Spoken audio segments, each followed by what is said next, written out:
And that's kind of, how is that possible? But if you go upstream, and when we say upstream in weather, it means where's the wind coming from?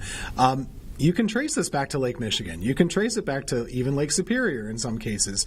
So there you go. It's no coincidence that the lakes are filled in and color-coded right there with that snow. And like Brad was saying, when they're open, that means no ice on them. There's a lot more moisture transport that happens with that cold air above the lakes, and that's exactly what's going to be happening. So they'll get some good lake effect snow up there, but that does bring our moisture for the North Carolina mountains. But at the same time, when that air goes down on our side of the mountains, think about it. You go from 5,000-6,000 feet down to 1,000 feet, you're drying it out. And that's why we don't tend to get it on a moisture pattern like this. It's always interesting because even in the mountains, I've been up there for a Northwest Flow event. You're in like Blowing Rock.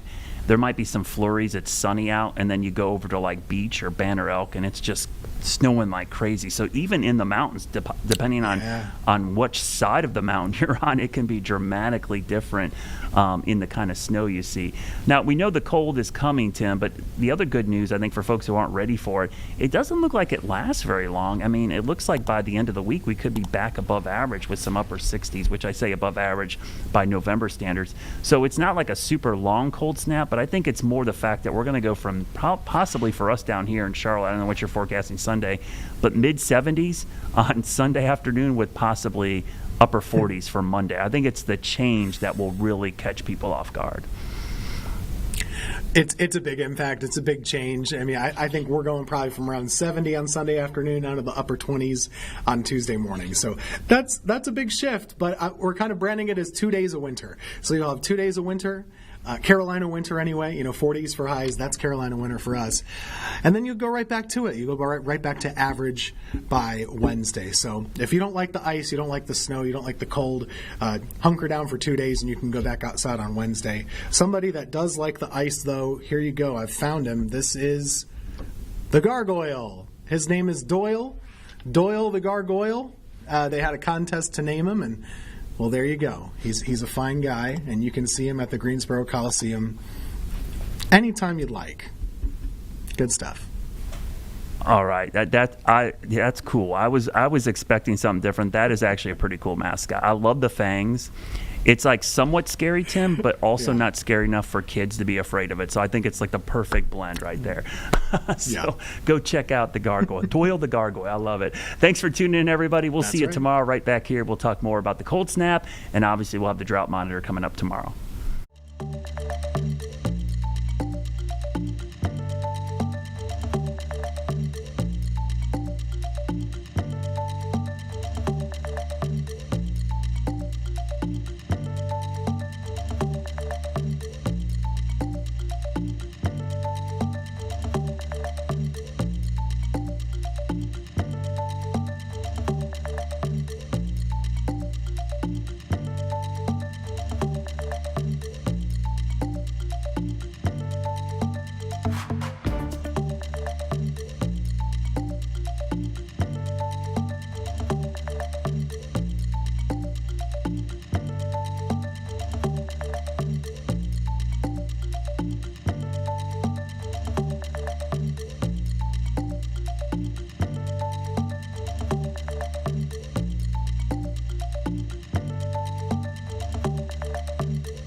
Hi, everyone. Hope you're having a great evening. Vanessa Rufus here in the live Impact News stream.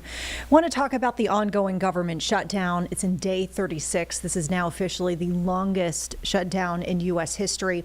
And we're seeing different agencies trying to pivot at this point to try to deal with some of the impacts. That includes on the air travel front, which we know there have been some flight delays in recent weeks and concerns with staffing shortages. And just today, Transportation Secretary Sean Duffy made an announcement regarding the reduction of flight capacity in the face of what we would presume will be continued staffing shortages if the shutdown does not end soon. Let's listen to that briefing today. I'm here with the administrator of the FAA, Brian Bedford. I appreciate him being here today. Appreciate all of the work that's taken place over the last days, weeks, in the month from the FAA and the FAA team. There are two issues we want to talk about today, and these are two very separate issues. Number one is the Louisville crash, the UPS airplane that went down yesterday. And then I also want to talk about air traffic controllers, the shutdown, and our staffing issues and the mitigation efforts that we've been deploying to make sure we keep the airspace safe. So first off, with regard to the crash last night, the NTSB gave a press conference earlier. There are a lot of videos online. A lot of theories have been deployed online based on what folks have seen. We are not in the business of theories. We don't speculate. We are going to wait for the facts to come out, and with those facts, we will present them to the American people as well as with the NTSB. I'd also note the FAA has a ground team in conjunction with the NTSB, who's both of them are doing great work to get to the facts of what happened. I do want to extend my condolences to the families of those who lost loved ones in the crash. I did have an opportunity to speak with the union head of the UPS pilots, extended my condolences as well. He indicated that he was very good friends with the pilots on that aircraft. So condolences to the families. This issue, though, of the aircraft is very different than the second issue, which is air traffic controllers, which, by the way, this was not an air traffic control issue. It appears that it was a mechanical issue. Everyone's been clear on that. That is not speculation. Two very separate issues at play. In regard to air traffic control, we've had a conversation over the course of the last month about some of the challenges that we're having in the airspace. Many of you know that we are 2,000 controllers short, air traffic controllers short, and we have surged our academy to bring more controllers into our system. We are 20% up in controllers through the academy thus far this year. I've also offered air traffic controllers who are of the age of retirement a 20% upfront cash bonus to actually stay on. Some of the best controllers we have don't retire, keep working for us. All of that has been reducing the pressure on the staffing side of air traffic control. It's working, but it takes years to bring more well-trained certified controllers into the airspace. The shutdown is having an impact on our ability to maintain those numbers and dent that 2,000 shortage that we have. You also know we're modernizing the airspace. We have an old set of equipment that we use to control America's airspace. We have, though, the safest airspace in the world. And that's not because of the equipment, that's because of the well-trained air traffic controllers that we have operating the national airspace. We received $12.5 billion from the Congress in one big, beautiful bill, and we need a total of $31.5 billion to accomplish the mission of completely rebuilding America's airspace. The work has begun.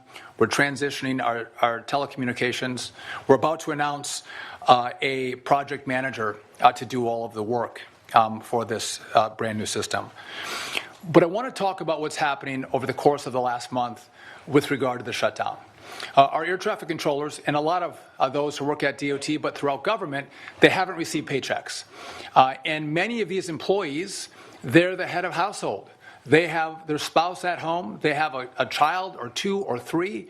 And when they lose income, they are confronted with real-world difficulties in how they pay their bills. And so for air traffic controllers, they received a partial payment in early October. The second payment, they got a big fat zero, no paycheck at all. Tomorrow, they get a pay stub email on what their next paycheck is going to be. And when that pay stub comes out, that is also going to be zero. So they will have gone a month without any pay.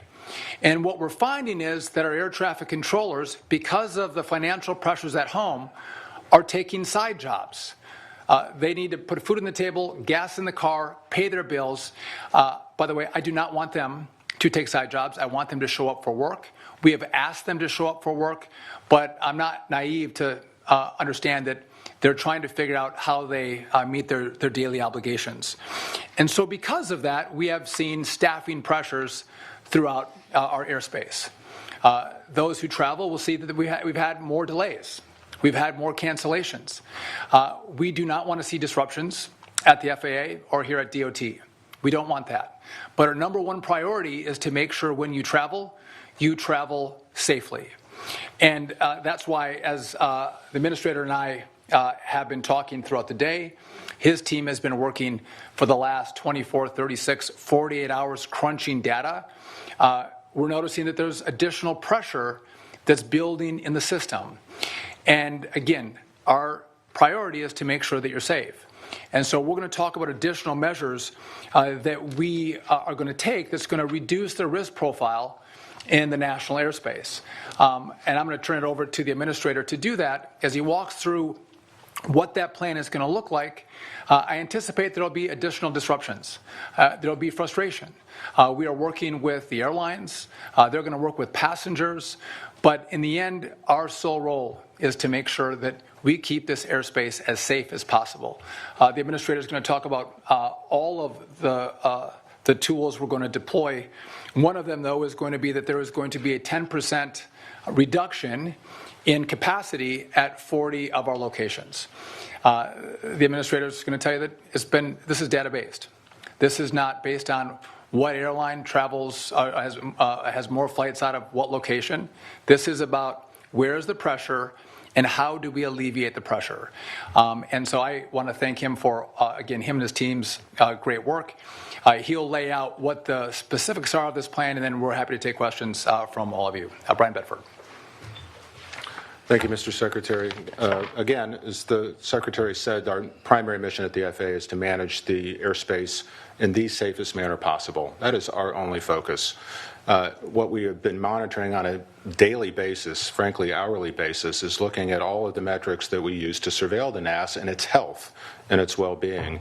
And for the most part, we're happy to report that it is running as efficiently today in terms of its safety metrics as it was prior to the lapse. But as we dig deeper into the data, what we find are issues of fatigue and that our flight controllers are experiencing. And we see that through voluntary safety disclosure reports coming in from commercial air transport pilots. That data has allowed us to focus not on the NAS as a whole, but on specific markets where we're seeing some of these reports come to us. And as we slice the data more granularly, we are seeing pressures build in a way that we don't feel will, if we allow it to go unchecked, will allow us to continue to tell the public that we operate the safest airline system in the world. And we're not going to react to that, and we intend to be proactive. So we're going to implement measures with our commercial airline industry partners, but this is going to go beyond commercial airspace. It's going to include restrictions on space launches, restrictions on VFR traffic in certain markets that have continued FAA controller staffing triggers, and a host of other countermeasures, if you will, that will give us the highest level of comfort that we're maintaining the safest aviation space in the world. And that's the mission. But we do recognize that the controllers have been working fastidiously for the last 5 weeks with this huge burden over their head of lack of compensation. And we are starting to see some evidence that that fatigue is building in the system in ways that we feel we need to work towards relieving some of that pressure. So again, as the Secretary said, we've identified 40 high traffic environment markets. We'll be happy to share that later. We have decided that a 10% reduction in scheduled capacity would be appropriate to, again, continue to take the pressure off of our controllers, And as we continue to see staffing triggers, there will be additional measures that will be taken in those specific markets.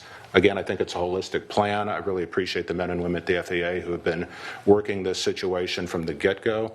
I want to applaud the controllers who continue to come to work on a daily basis, keeping our system safe. But I also want to recognize the fact that the data is telling us we need to do more, and we are going to do more. And I want to reassure the American travelers that it is absolutely safe to fly in the American skies. So with that, I'd be happy to turn it over to you, Mr. Secretary, and or take any questions that you have. Yeah, I want to reiterate, this is proactive. We don't want to find ourselves in a situation. I think the administrator said we don't want the horse out of the barn and then look back and say there were issues we could have taken that we didn't. So we are going to proactively make decisions that keep the airspace safe. With that, we're happy to take any questions that you may have. Dave Shepard. So just to confirm, those restrictions start Friday. Is that correct? Those are going to start Friday morning. And how are you going to apportion those among the airports, the airlines? Is this something the airlines have to do, come up with their own 10%? And I'll let Brian address that, but again, it's going to be based on the locations, the 40 locations that we feel the pressure, and how that's going to be implemented. Brian, I'll let you answer that. Yes, well, we'll be meeting with the airline community this evening to talk about how we'll move to implementation. We want to do this in an organized way. We want to make sure that planes get where they need to go for maintenance and crews get to where they need to be as we start to implement this drawdown in service, but it will be restricted to these 40 high-volume traffic markets.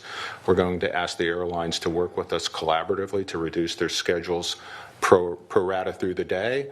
So we're going to look for a ratable reduction across these 40 markets over the next 48 hours. So back of the envelope, that's 4,000, 3,500, 4,000 flights, and it's a significant number. And how do you think the airspace or the system is going to handle that dramatic reduction in such a short period of time? Well, again, we're trying to lean into the fact that when we see pressures building in these 40 markets, we just can't ignore it, and we're not going to wait for a safety problem to truly manifest itself when the early indicators are telling us we can take action today to prevent things from deteriorating. So the system is extremely safe today. It will be extremely safe tomorrow. And if the pressures continue to build even after we take these measures, we'll come back and take additional measures. So again, we're trying to be prescriptive, surgical, put the relief where the relief will do the most good. But again, we are not going to do anything that will compromise the safety of air transport in the United States. Mr. Secretary? Thank you. Grady Trimble with Fox Business. I'm wondering, in the same vein as David's question, is there a plan to make sure that one airline isn't disproportionately affected, or one route or city or multiple cities aren't disproportionately affected by this? And to your knowledge, when was the last time this type of thing happened, and how did it go? Well, I'm not aware in my 35-year history in the aviation market where we've had a situation where we're taking these kind of measures. Then again, we're in new territory in terms of government shutdowns. Also, I think we've learned things through the mishap, the tragic accident with DCA and PSA 5342. So our surveillance on the NAS is much different today than it was even a year ago. The data that we're looking at is much different and more granular today than it was a year ago, and we simply aren't going to ignore that. So again, I think it is unusual, just as the shutdown is unusual, just on the fact that our controllers haven't been paid for a month is unusual. These are unusual times, and we look forward to a time when we can get back to business as usual. And how do you apply it proportionately to each airline, or is that not part of the plan? No, it will be proportionate. We'll be working through that with the airlines this evening as we start to roll this out. Recognizing there will be no perfect solution. There are some airlines that operate less than daily service, so how do you reduce 10% of one?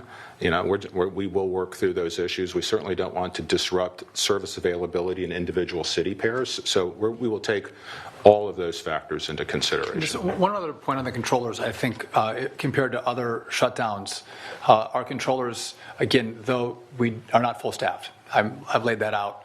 I think the performance of our controllers showing up for work compared to other shutdowns, I'm proud of them. Many of them have showed up. But to the administrator's point, many of the same ones who show up continue to show up. Some of those who don't show up continue to not show up, which means we have those who come to work, they're working longer hours. They're working more days, and that's some of the pressure that we're seeing on them, and we want to alleviate that pressure before it would become an issue. And Mr. Secretary. Mr. Secretary, realistically, for the American people that are watching this right now, what will this mean practically for air travel? Is this going to lead to more flight delays, more cancellations? Well, I think it's going to lead to more cancellations. That we're going to work with the airlines to do this in a systematic way. And again, we had a conversation about that. I'm concerned about disrupting people's travel. We're coming into a weekend. That doesn't, listen, I travel a lot. We are concerned about that.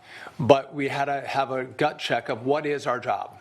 Is it to make sure there's, minimal delays or minimal cancellations, or is our job to make sure we make the hard decisions to continue to keep the airspace safe? That is our job, is safety. And so, again, when we see pressure, we are going to get ahead of it and make sure that you get to where you're going, point A to point B. And how long will these restrictions stay in place until the government reopens? And are you any closer to closing parts of the U.S. airspace? So we're going to, and the FAA and the administrator are going to continue to do this, and with me as well. Until we see the metrics start to move in the right direction. We are going to use data. The data will dictate what we do. Again, if the data goes in the wrong direction, could you see additional restrictions? Yes. If the data goes in the right direction, we will roll this back. But it's going to be data-driven, safety-driven. Yes. CBS News. A couple questions, if I could. First is you mentioned additional measures on top of this. What are those additional measures? And secondly, address the and decisively.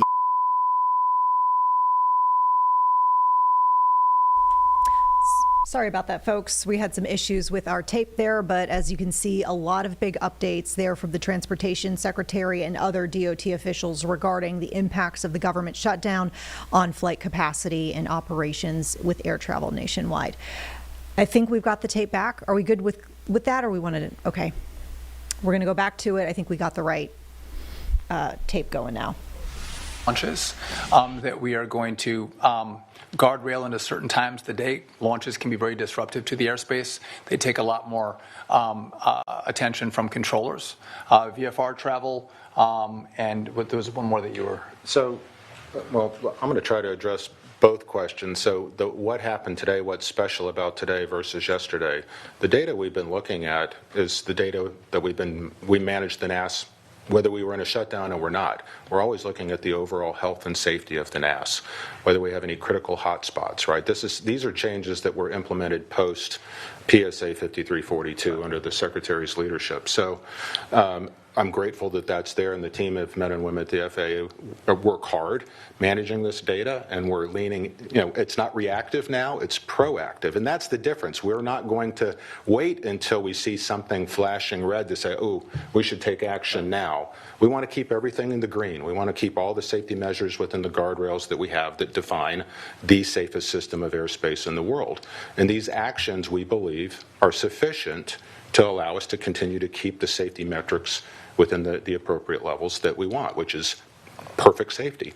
So yes, it's leaning into it. It's anticipating that if the pressures continue to build through the shutdown, additional measures will be necessary. We're going to go ahead and implement those measures proactively, and we'll continue to measure the safety and health of the NAS. Yes. Yeah, Chase Williams, Fox Business. I know David kind of alluded to it, but 10% is not an insignificant number. Did you guys think about starting at maybe a lesser point, such as 5% capacity, or maybe even talk about, maybe a bigger number, such as 15 or 20? I can tell you a whole panoply of options were evaluated. There's no perfect science here, so it's really trying to look at where the potential pressure points are building, what we're seeing in terms of safety disclosure reporting from our commercial air transport pilots. That's informing us. And then as we get into the granular details on these 40 individual markets, we felt like this was the appropriate next step. That doesn't mean that we won't come in and surgically do more if more is required, or if we see maybe we've overcorrected, we can certainly take some of the mitigation out. But again, we thought 10% was the right number based on the pressure that we were seeing. Yes? Because I'll look at Politico. Can you speak a little more to the 40 markets? Are they the busiest markets, or is there some other metric you're using to determine which ones they are? So, are you going to release the names? Yes, I'll let Brian give the specifics.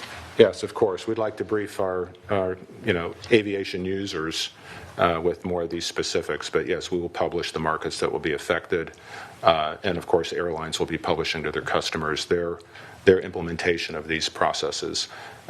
Again, I just want to be clear that. So when are you going to release the names of the markets? They'll be released tomorrow. What I want to be clear on, though, is the NAS is safe. These are proactive measures that we're taking to ensure that we can guarantee the American public that the NAS is operating at the highest levels of safety. And so we can debate on whether it should have been 8, 9, 10, or 12%, but this is the point where we're going to start. Hypothetically, if the shutdown were to end tomorrow, would these restrictions still go into place Friday, or is this? I think what we're going to want to see is a return to controller performance that's at levels that we were experiencing prior to the shutdown. We're going.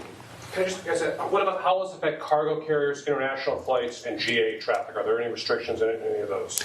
So it'll apply to all IFR users, and if there are staffing triggers in selected markets, it will apply to VFR traffic as well. Are you going to protect international flights or no? I have to tell you, we haven't talked through the international component yet. One more, guys. Is there a concern about the economics also? Because, obviously, airlines carry a lot of cargo. Is there any concern as we move forward into this what the economic impacts of this could be? Go ahead. Well, I'll leave the economics to the Secretary, but as far as the FAA is concerned, that's not our interest. Our interest is only in maintaining the health and safety of the NAS, full stop. Listen, there are a lot of equities at play. And we think about all of those equities, but the number one is safety.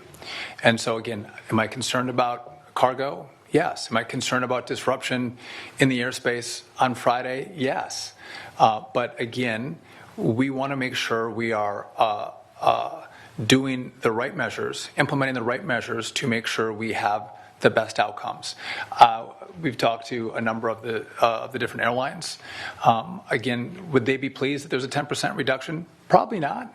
But are they supportive that we are working overtime to make sure the airspace is safe? Yes. And we will team up and partner with them and make sure that they have enough time to, as best as they can, minimize the disruption to the airspace.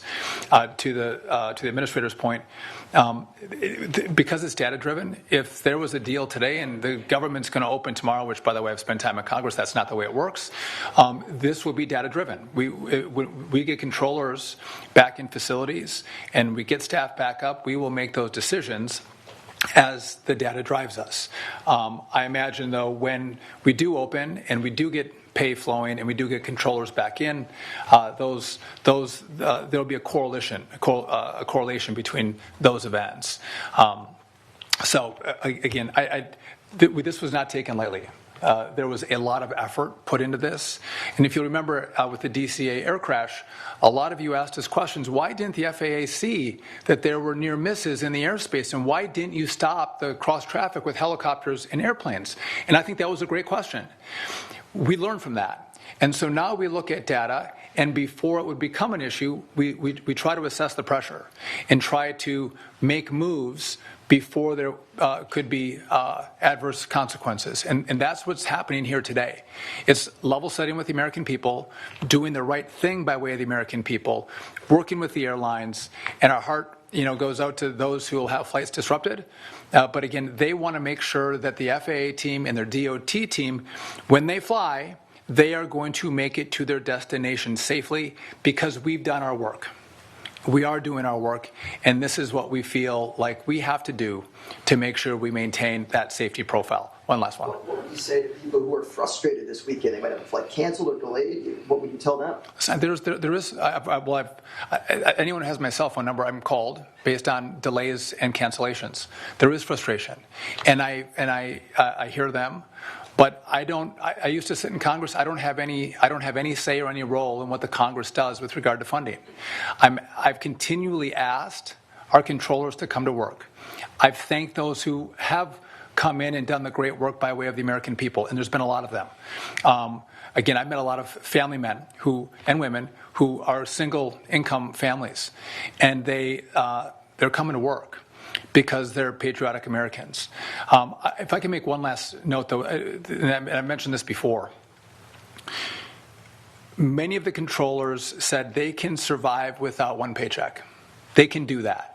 They put a little money away, they have a little nest egg, they have a rainy day fund if the car breaks down or there's an unexpected expense, they can navigate losing one paycheck. They said almost all of them, virtually all of them, cannot navigate financially missing two paychecks. And so we see that on the horizon. We need to take action today, but if it gets worse, if we have more issues with our controllers, we will analyze the data and we'll take additional steps.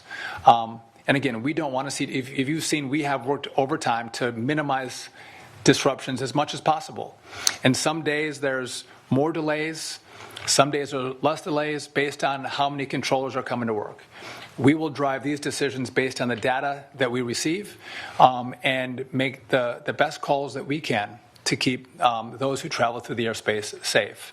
One last one, Grady, and then we're really going to go. I got you. Can you just tell us some of the cities that are going to be impacted by this so that people who have travel plans Friday can make an impact? We want to be fair to the airlines. Again, they've been good partners. They understand what we're doing. I think we need to talk to the airlines first so they can set up their schedules, their flights, to make sure they're prepared to navigate with their customers as we come into the weekend. So I don't want to do that right now. I think it'd be fair to them and to the customers who are going to travel to make sure they're ready to try to deal with a 10% reduction. Thank you guys. Yeah. All right, and there you have it, Secretary of Transportation Sean Duffy giving that update on the reduction of flight capacity come Friday morning if the government shutdown does not end. Negotiations continue, we understand. No word on whether there are going to be any sort of breakthroughs in the coming hours or coming days, but we'll definitely keep you posted here on Live Impact News. Meantime, it's time to take a quick break. We'll be back in 2 minutes. On the other side, we've got an update from Jamaica, specifically local aid that is now on the ground as we speak, helping folks recover from Hurricane Melissa. So stay tuned. We'll be back in 2 minutes with that interview.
Hi, folks. Thanks so much for sticking with us here on Live Impact News. We are going to indeed turn to the very latest out of Jamaica as the island nation is recovering from Hurricane Melissa. We know that the death toll stands above 30 just in Jamaica itself, and there is a lot of destruction, specifically in the town of Black River, where we're actually seeing nearly all of the town's homes destroyed at this hour. And local aid is on the ground as we speak. In fact, Samaritan's Purse, which is based in Boone, North Carolina, not too far from where we are broadcasting here in Charlotte, does a lot of work when you have these disasters going all sorts of places anywhere in the world. And Jamaica is the latest where we're seeing volunteers swarm trying to offer aid. We have Kelly Seitz joining us right now, medical director for Samaritan's Purse. Brand new field hospital just opened today in Black River, so that town that we mentioned, particularly hard hit. Kelly, thank you so much for your time and really just taking the time out of what we know is a busy day to join us here to talk about the work that's underway. It's great to be here. Thank you for having us. So I guess start us off with what it looks like there. We understand that this is a town where 90% of the homes were destroyed. We've seen some of the photos that you all have sent over showing, the drone shots of basically homes leveled and debris everywhere. What have you seen with your own eyes? What has that been like as well to kind of see that destruction? Yeah, where we are in Black River. This was the eye of the storm, sustained winds and storm and rain over this little area for a long time. So what you see is all of this trees stripped of their bark and their leaves, destruction everywhere, sheet metal from roofing all over, trash, cars, everything not where it's supposed to be. 85% of homes had their roof completely gone, businesses destroyed, long gas lines, people waiting in line for a very long time to try to get gas. No communications on this little part of the island, no electricity, and a lot of debris on the roads. Yeah, and we understand the local hospital there was destroyed as well, which is where your field hospital comes in. And we understand that this is a pretty self-sufficient unit that you're able to airlift in and set up. Tell us a bit about that operation, this field hospital. Is this something that y'all have brought the specific, hospital to other areas, and how are you using it in Jamaica right now? Yeah, so we had our first deployment with our field hospital in 2016 in Ecuador after the earthquake. And since then, it's been all over the world for all kinds of different types of reasons. We're here to supplement the hospital that's completely devastated. They only have one little small part of their emergency room that's open. They have no laboratory, no x-ray, no operating room capacity. They have no power, no communications. So we're able to put up our field hospital. We're about 5 minutes away from that hospital.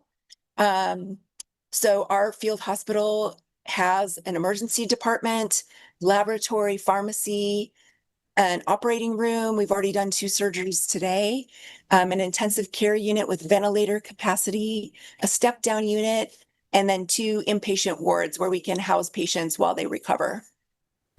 I mean, it's incredible that you're able to bring those services to folks, and it sounds like you are able to offer a lot of different types of help, if you will. I saw, for folks who might need, maternal care or, special treatment, y'all are able to handle that, it sounds like.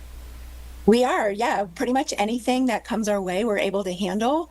And that's such a blessing in this community. Today alone, we had some car accidents, some machete, as people try to clean debris and cut trees and things like that. We've had a lot of injuries and wounds that we've had to suture. So where would they have gone?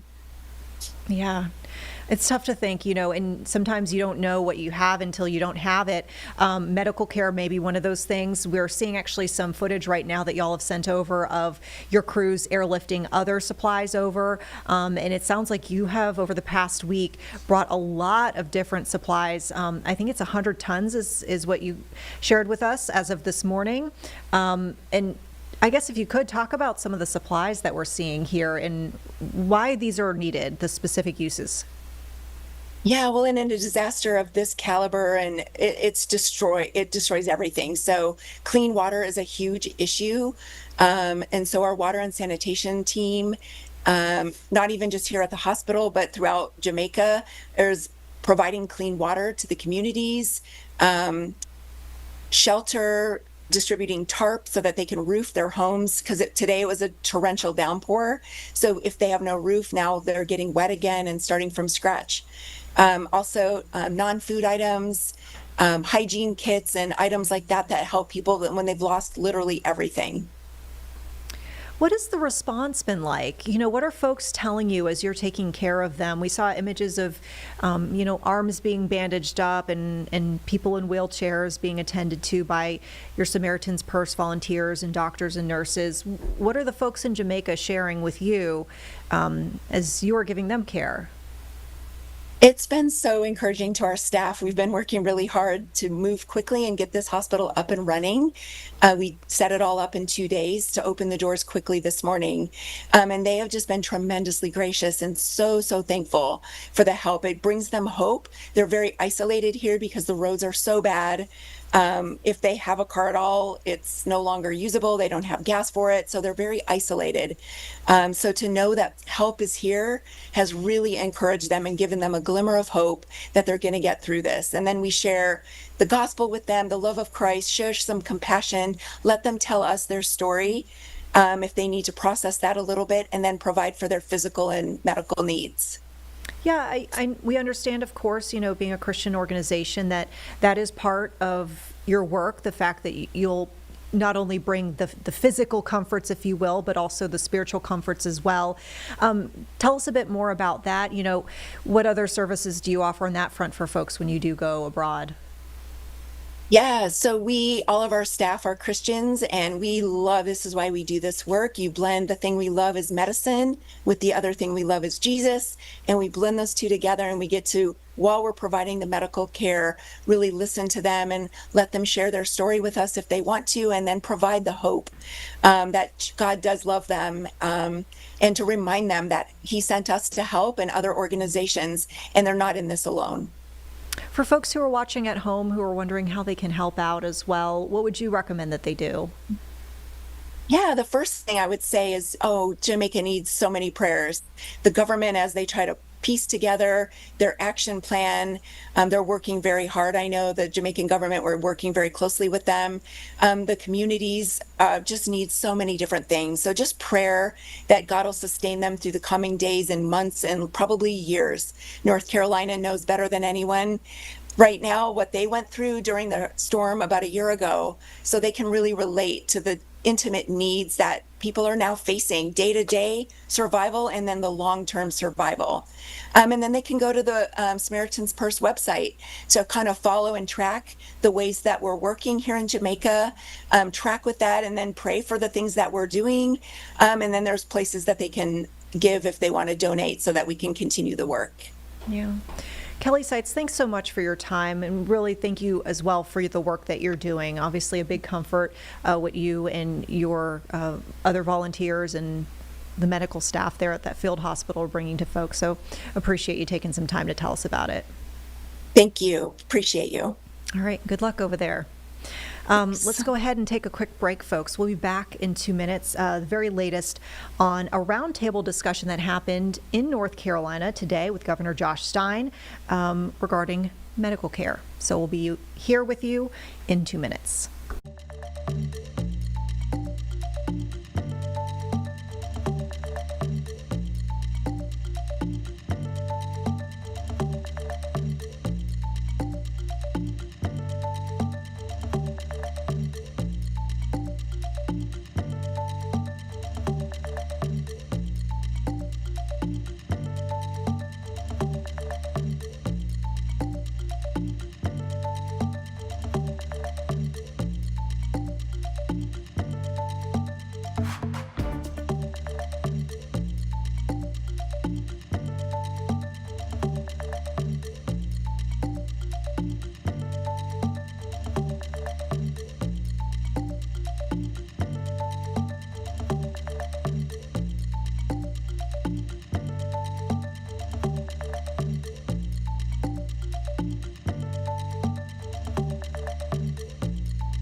Welcome back, folks, to Live Impact News. I'm Vanessa Rufus. We're turning now to a roundtable that happened just a little bit ago today with Governor Josh Stein and also other folks who are essentially involved with medical care, if you will, in some form or fashion. So you have folks who are practitioners, folks who are patients, and even faith leaders. And they all talked about the burden of living with medical debt. And there was an encouragement by the governor to not include medical debt in credit reports. This does come, as you might remember here on Live Impact, we talked about last month, the governor announced that the state's medical debt relief program had actually erased $6.5 billion in medical debt for more than 2.5 million North Carolinians over the past year. Let's take a listen to that roundtable.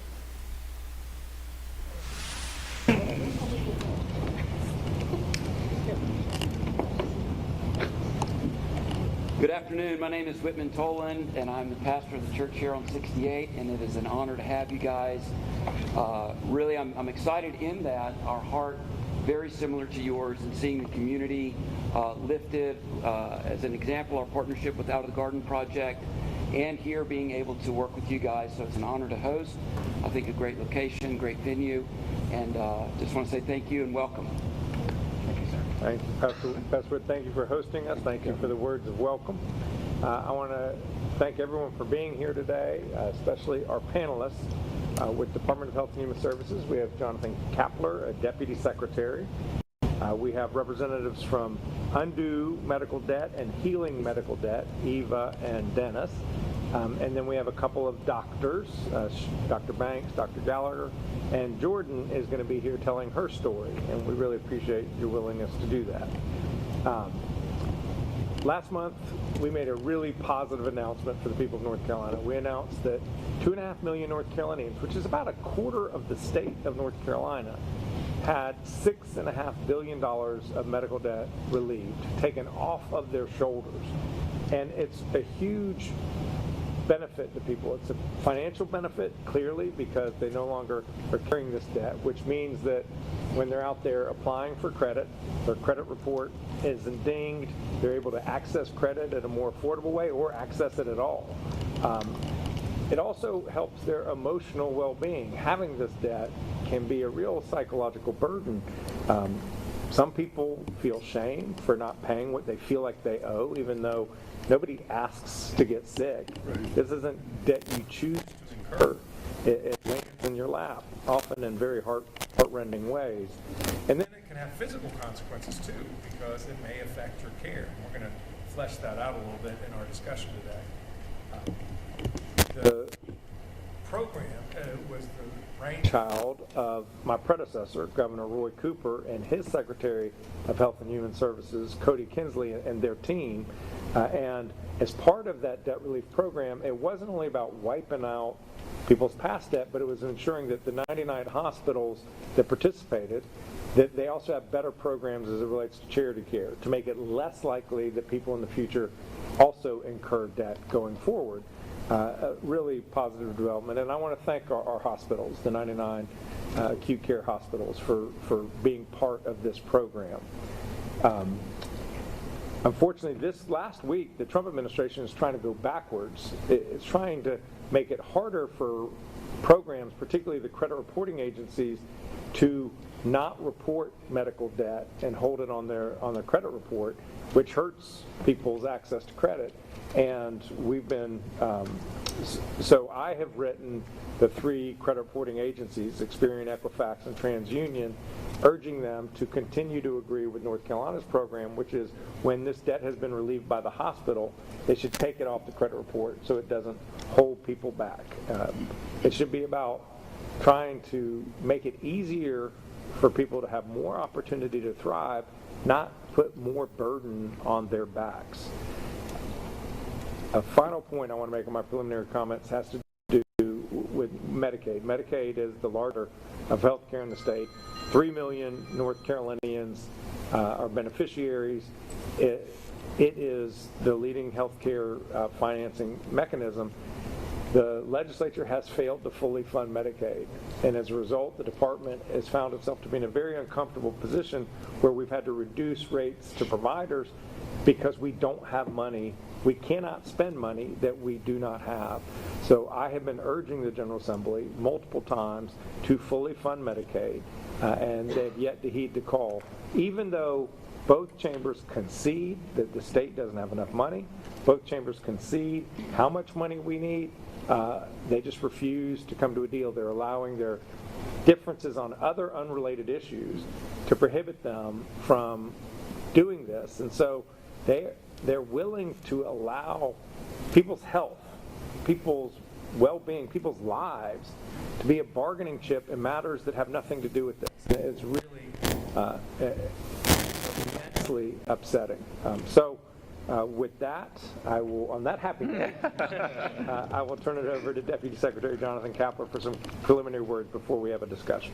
Thank you so much, Governor. Thank you for your leadership and your engagement on this important initiative. And I want to thank Pastor Witt again for hosting us today, and everybody that's here telling their stories and contributing to this important conversation. This is a big deal. $6.5 billion of medical debt relief, far more than we had anticipated, and we're not done yet. We're not done yet. There's more to come, more good work to happen. 2.5 million North Carolinians, hundreds of thousands of letters are going out right now to North Carolinians across the state, and we're fortunate to be able to hear a couple of stories today. This is a really good news story and what has been challenging at times this year, and I think it's time for us to really focus on it and celebrate this. I also want to reflect back on being someone who is a part of this journey of getting this program up and off the ground. Can you believe that we're here, that people are actually benefiting from this program? Something that was initiated last year is helping people's lives right now, helping millions of North Carolinians. There is very little that we can do in that timeline that impacts that many lives. And it's really, really thrilling to be able to meet some folks who are benefiting from this program. And I just want to underscore the kind of unique nature of North Carolina's initiative of not only looking backwards to help clean up medical debt for individuals who have no way to pay to help themselves when they have a heart attack or they have a car accident, something that they didn't choose to happen to them and could not pay, and were carrying that debt for, in some cases, over a decade. And not only cleaning that up for individuals, but also moving forward and helping to mitigate that accumulation of debt going forward, and doing it in a way that doesn't rely on state dollars. So I'm just really proud of the work that we've accomplished here in North Carolina. There's really a lot of more good work to do, and it really helps to have folks engaging with us and telling your story. So thank you so much. Thank you, Jonathan. So this was a partnership mainly between the state and the hospitals, but we were required to have a nonprofit partner to really make this happen, and that was Undue Medical Debt, and we're here with Eva Marie Stahl. Tell me what you've seen across the country as relates to this issue, and how does North Carolina's approach compare to what's going on around the country? Sure. First, let me just say I'm thrilled to be here. This is an exciting moment as we've worked really hard to sort of bring this to life in North Carolina, which is a unique project. I'll step back and just say a quick word about what Undue does. So we purchase medical debt in bulk in large portfolios for pennies on the dollar, and we leverage philanthropic funds to do that. And then once we obtain that debt, we have two criteria. So we help people who earn below 400% of the federal poverty level, or if their bills are more than 5% of their income. So once we determine that, we push out letters to all those individuals to let them know they're free and clear of those debts. There's no tax burden to them because it is a gift from a disinterested party. And so through that cycle, we're able to hear back from constituents. So people come back to us through their letters, which include a QR code to tell their story. And that's really important because it allows us to build the narrative and share with the world what the experience of medical debt is really about. And I'll talk a little bit about some of the polling that we've done through our research arm, which really highlights what you said, Governor, which is that the mental harm and stress of medical debt is overwhelmingly the number one concern for individuals. And second to that is not going back to their provider. Right? And we can see what that actually will mean for people in terms of their health and wellness, as well as their financial security. So across the nation, I would say this issue has really grown leaps and bounds for our organization. We've grown in our work. We're now I think we've abolished almost $28 billion worth of medical debt nationwide for almost 15 million people. And in parallel, we've seen a sort of surging of policy action, right, across states. And they range from, stopping putting medical debt on credit reports, to limiting interest rates that you can charge people for medical debt, to improving and making financial assistance or charity care more robust and accessible for people. So I think what's exciting about that is that North Carolina entered at a unique moment, and it took all of it, right? And so that's what really differentiates it, is that, one, they were able to engage and have all the hospitals in the state participate. All of these 99 hospitals are actually donating their medical debt, so that makes it feasible for a charitable organization to come in and administer the debt relief. And then second, what you did is think upstream. So you had sort of a portfolio of policy options from across the country that people were testing, and you could take this one and that one and this one. And so it created sort of an arc of policy work upstream of interventions, right, that could mitigate the harms of medical debt, so that once people had their medical debt relieved back to 2014, then they know moving forward that there are more robust and better options for them than carrying those debts moving forward, and better protection. So I think that it creates all of these and supports all of these protective factors that we want for individuals, so that they return to care, so that they see their doctor and they get the care that they need. So it's really exciting to be a part of a project that is so forward-looking. But I think, too, as I mentioned before, we just actually released polling last week, because we do some research work. And I would say overwhelmingly across the political spectrum, people want states to act. So that's also a place where I think North Carolina is ahead of the game. So we heard that from voters that 76% of them, regardless of party, want their states to act on the issue of healthcare affordability, because medical debt is such a burden for them. So there's such intense support for this issue. There's bipartisan support. It doesn't matter, what team you're on, right? That everybody wants this relief and everybody wants action from the state. So North Carolina should be commended for that. Thank you for that national context. That's great. Now, before we go to the doctors, why don't we talk to two folks who lived this issue. We'll start with Jordan. Tell us whatever you want to tell us about the health situation, but tell us what it was like to carry that debt and the experience of having it relieved. Luckily, mine was kind of short-lived. Like, I found out very quickly, which was a huge relief, because when I got it, I'm not an emotional person, and I cried. I was already paying on another procedure that I had done the previous year, and so I got this, and it was bad timing. The kids were starting school, their fall sports, all their things together. Our health insurance, working for the state, is going up, doubling, so everything all at one time was just together. And so I just started kind of researching, is there any way? And then I found out that there was a chance. And when I got the letter last month, I was so relieved. It felt like a huge weight had been lifted off my shoulders. I told the kids they can go back into their sports and everything starting in January the next semester, because I had to cut them down a little bit this semester and stuff, just to kind of keep them, financially able to do so. How long had you been carrying the debt, or had it been put on your back? Well, I was paying off one that was from April 2024, and that was also relieved, which I didn't even think that was a thing, like a possibility. And so both the surgery from this summer and that were erased, and I mean, it's amazing. That's wonderful. Mm-hmm. How about you, Dennis? So as a recipient of the relief, for me, my experience was a little bit different because of the way that I had prioritized things in my household. Medical debt was something that factored in toward the back end. The day-to-day survival, food, transportation, providing for the needs of the children in the household. Many of the things that you named was so front-facing that the medical debt and a path toward thriving, because the way medical debt impacts your credit was really on the back burner, and survival was what was up front. And so what having my medical debt relieved did for me was remind me that thriving is possible. And so, to be succinct, that's kind of what it does to have your medical debt relieved. It reminds you that thriving is possible. How long had you been with that debt? So I had debt all the way back to 2014, which is the furthest extent that the program allows provision for. And so each year, beginning of the year, people kind of set their priorities and figure out what they're going to tackle and how they're going to make a little bit of progress. And every year, you get to February, March, and it's like, oh, I'm not going to be able to get to that this year. You're right. You see your priorities getting rearranged very quickly.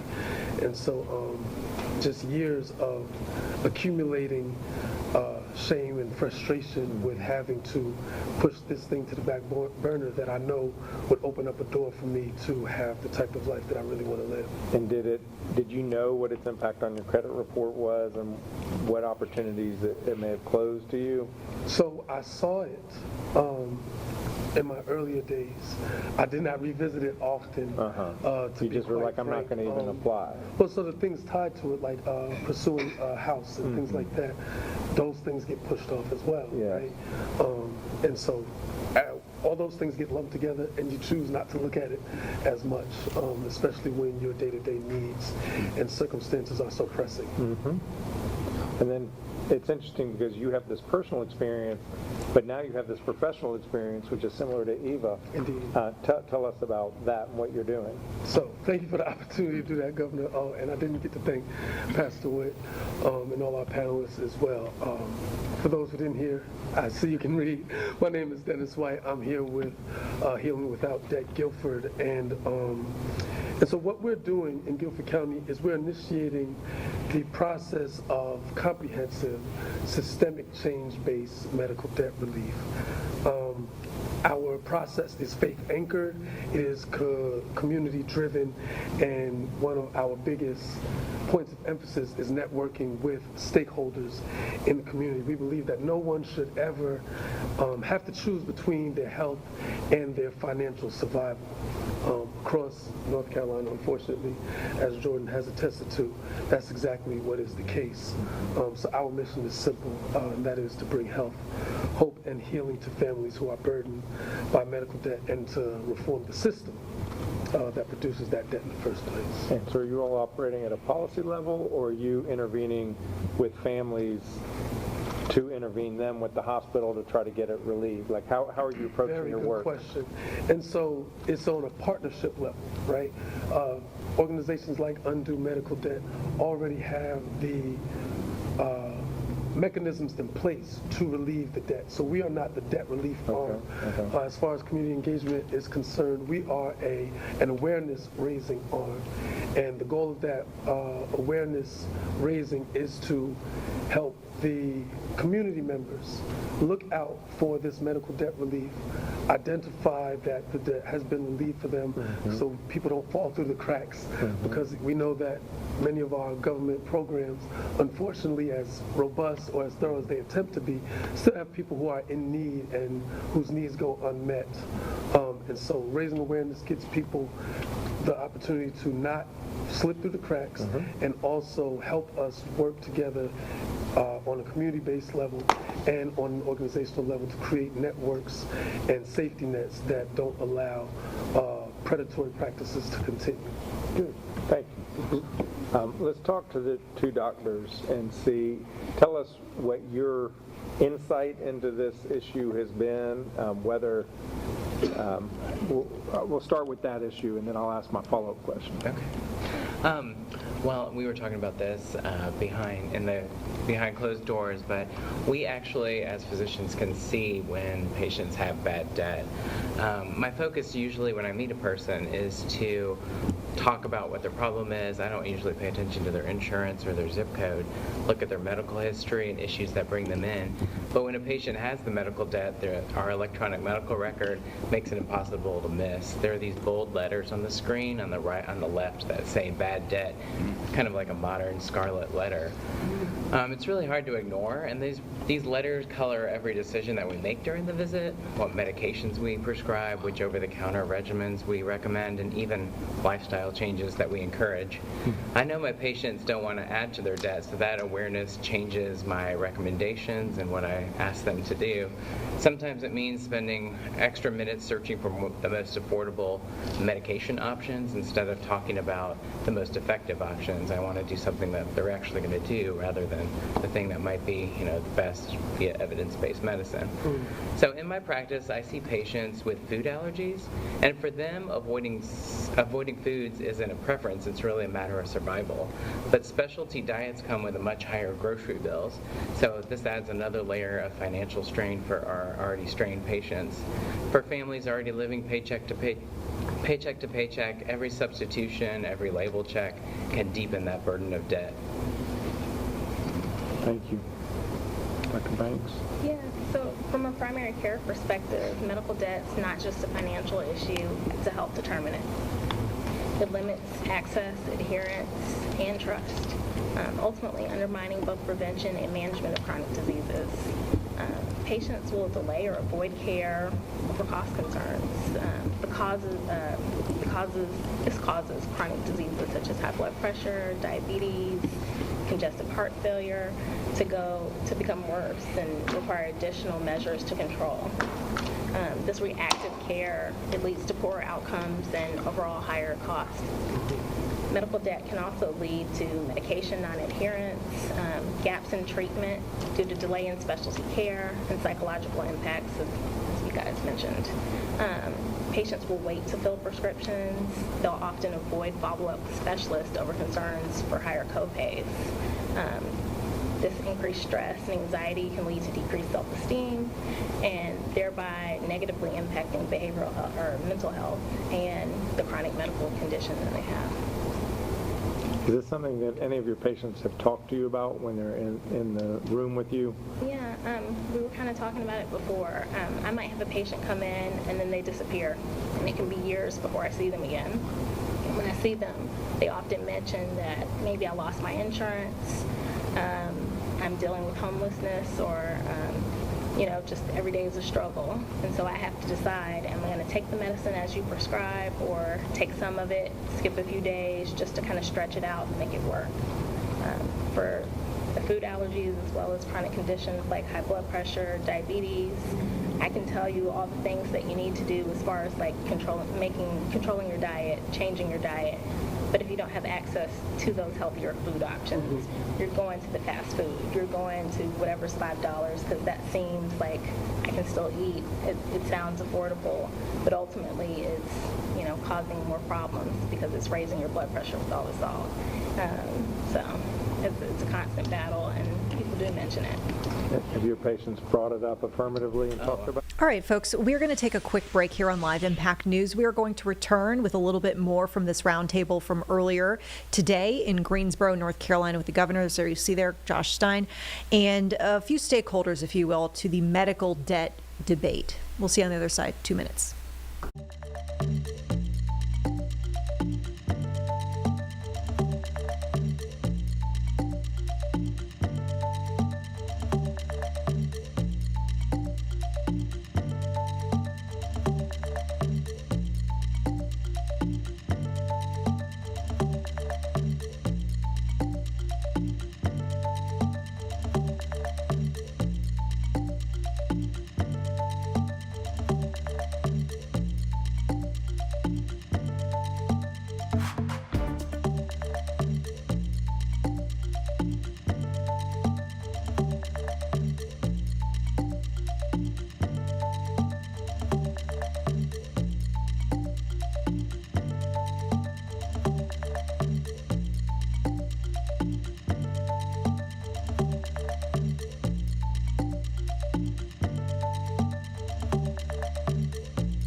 Hi, good evening, folks. Thanks so much for sticking with us here on Live Impact News. I'm Vanessa Rufus. We are going to join now with this clip that we were sharing from earlier today out of Greensboro, North Carolina, Governor Josh Stein, with a roundtable discussing the impacts of medical debt.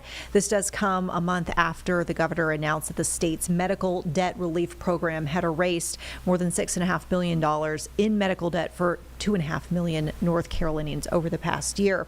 Let's finish off where we kind of left off here.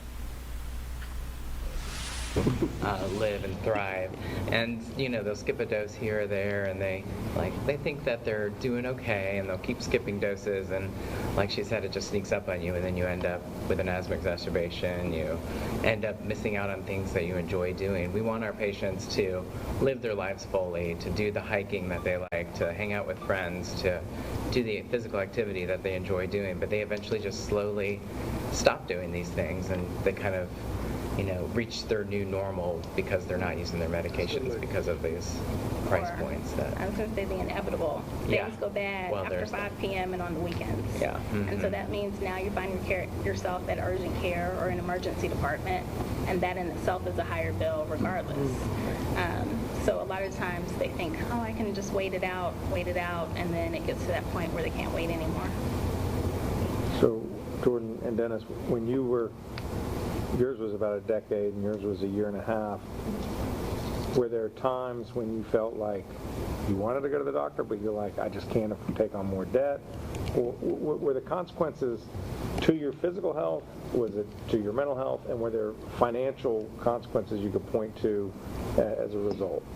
Well, they discovered, mine was a cyst, and they discovered it back October a year ago, and they've been tracking it, and they told me multiple times that surgery was probably the best answer, but I was like, I'm not paying for that, we'll just hope that it goes away. And by the time that they got to it this summer, they ended up actually having to remove the organs that was in because everything, they didn't know how bad it had gotten. So that was an actual instance where the financial consequences resulted in delay, and the delay resulted in a worse health outcome.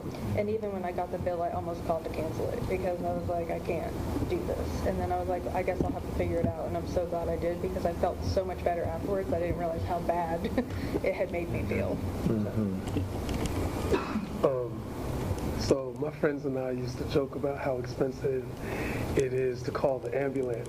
That used to be a joke.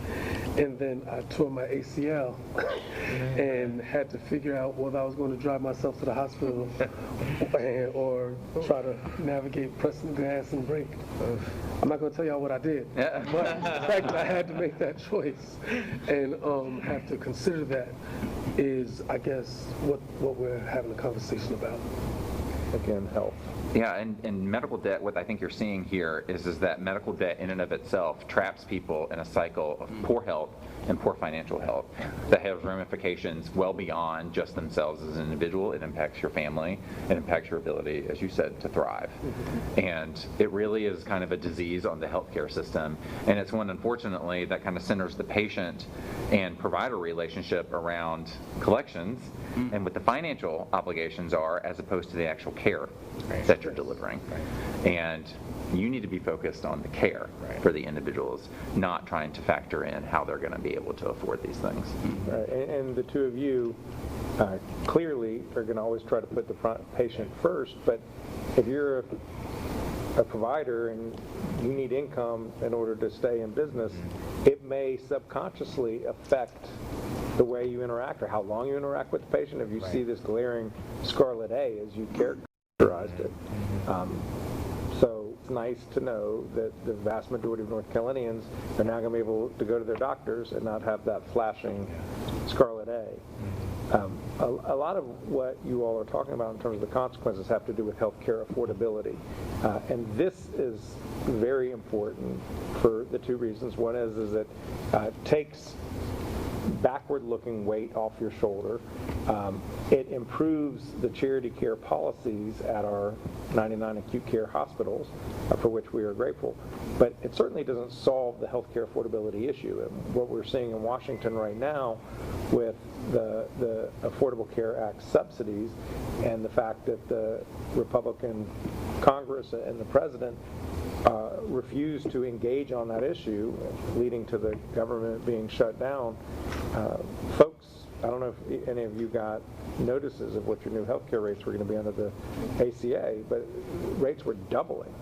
And there are going to be plenty of people who just say to themselves, I cannot afford that with all of the other immediate needs that you have, rent, shelter, food for your kids, whatever it is, that there are going to be a lot of people who will give up health insurance. And then they're probably not going to go see either of you. They're just going to wait till they get really sick and do what you said, Dr. Banks, go to the emergency room or the urgent care center, and then hope for the best. And it's just not the way a healthcare system should work. It's the most expensive way to provide care for people. Well said. Double tap on that.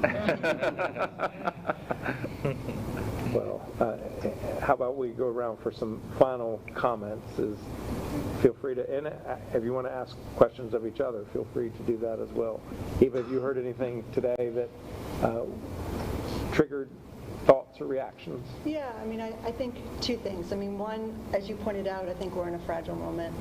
I think that affordability is at top of mind for everyone.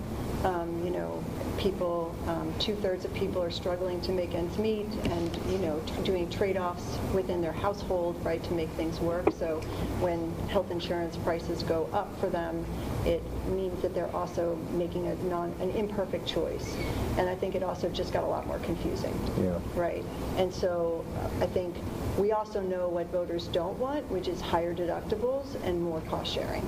And so that's not a solution they're particularly interested in. But that seems to be the direction that we're going. And I think that what I've heard today, too, is sort of it affirms that, right, that when you get those bills and you look at those out-of-pocket costs, whether it's a deductible or your portion of the bill, that it's just too overwhelming and it's unaffordable. So I think that it's unsustainable, but I also think that when states are taking action like you've done in North Carolina, that it is hopeful and it leads the way in being innovative and thinking about what can we do now, what can we do in this moment, and we can relieve debt and we can give people relief, and we can help them find a path to the support that they need to get the care that they need, and we can crack open an important conversation about the cost of doing business so that we can make sure more North Carolinians have access to the care that they need. And to build on that point, I think what we've seen through our experience thus far with our medical debt relief initiative is that some institutions have gone beyond the requirements that we set out and that they agreed to.